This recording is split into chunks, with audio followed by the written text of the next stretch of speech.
দীর্ঘ 2 বছরের বন্দিদশার পর ইসরায়েলি কারাগার থেকে মুক্তি পেয়েছেন বেশ কিছু ফিলিস্তিনি নাগরিক। মুক্তির পর তাদের অনেকেই বলেছেন তারা কোনো কারাগারে নয়, বরং কসাইখানায় বন্দী ছিলেন। অনেকেই ছেড়ে আসা দিনগুলো নিয়ে নিজেদের অভিজ্ঞতার কথা বলেছেন কাতারের সংবাদ মাধ্যম আল জাজিরাকে। জানিয়েছেন বন্দী থাকা অবস্থায় তাদের রাখা হতো কসাইখানাতে। সেখানে তাদের ঠিকমতো খাবার দেওয়া হতো না, নিয়মিত নির্যাতন করা হতো, ঘুমানোর সময় তোশক পর্যন্ত দেয়া হতো না। ইসরায়েলি কারাগার থেকে মুক্তি পাওয়া ফিলিস্তিনিদের মুখে ভয়াবহ নির্যাতন ও মানবেতর অবস্থার চিত্র 14 অক্টোবর আল জাজিরার খবরে এসব তথ্য প্রকাশ করা হয়। ফিরে আসা ফিলিস্তিনিরা জানিয়েছেন ইসরায়েলি জেলগুলো মানব সভ্যতার সীমা ছাড়ানোর নির্যাতনের কেন্দ্র।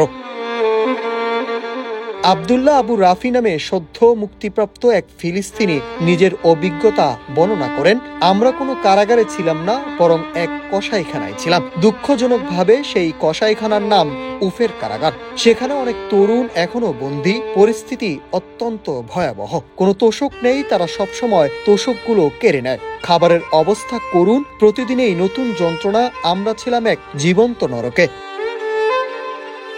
আরেকজন মুক্তিপ্রাপ্ত বন্দী ইয়াসিন আবু ইসরায়েলি কারাগারের পরিস্থিতি বর্ণনা করেন অত্যন্ত ভয়ানক বলে। তিনি বলেন, খাবার, নির্যাতন, মারধর সবকিছুই অমানবিক ছিল। পান করার মতো কিছুই ছিল না। আমি টানা 4 দিন কিছু খেতে পারিনি। মুক্তির পর আমাকে 2টি মিষ্টি দেওয়া হয়, আর আমি সঙ্গে সঙ্গে সেগুলো খেয়ে ফেলি।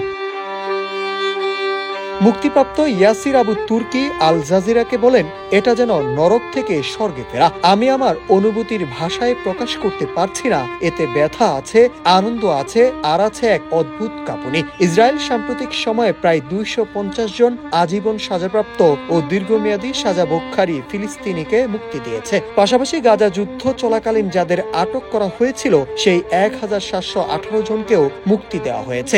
জাতিসংঘ এই আটক ব্যক্তিদের জোরপূর্বক নিখোঁজ হিসাবে চিহ্নিত করেছেন।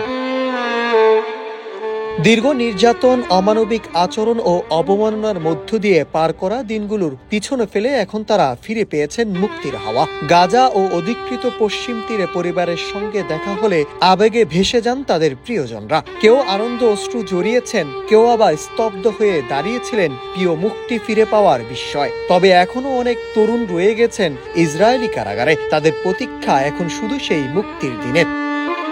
Nahid Hasan, news desk, Ittefaq.